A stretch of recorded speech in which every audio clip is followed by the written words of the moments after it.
收看《狗狗讲哈喂》，我是敏华。大家有没有发现呢？现在这是人手一只手机耶，手机就是手机了。而且呢，为了吸引大家的目光啊，现在手机里面呢还有很多的游戏哦，有些手游还造成风潮哎，带你去看看喽。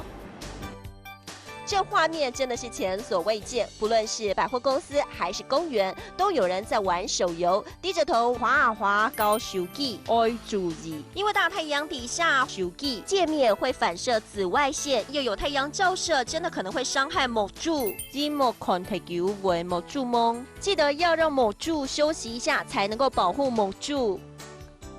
现在啊，真的是人手一只手机哦，而且你想想看啊，如果常常用手机看电视啦，或者是玩手机游戏，很容易造成某注蒙哦。而且除了某注蒙之外，还有什么疾病找上门呢？我们现在呢，请吕医师来告诉大家。医师帮我们提一下哦，就是某注蒙之外，还有什么可能会伤害眼睛？ 这个因为这个手机啊，它本身会产生一些蓝光，假如说越清晰的话，产蓝光越多，所以如果长期使用的话，有比较高的机会产生白内障跟黄斑部病变。那到底要怎么样才能够保护我们的母柱呢？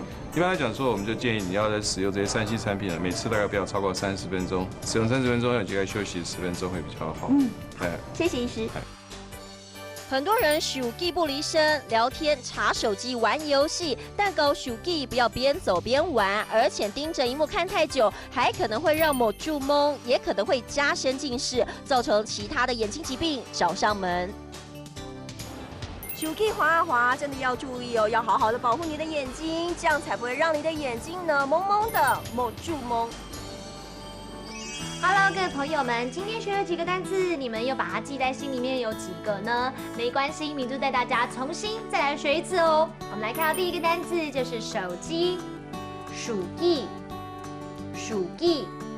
第二个就是视觉不清楚，某注蒙，某注蒙。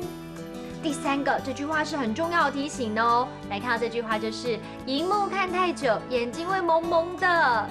荧幕看太久會目注蒙，熒幕看太久會目注蒙。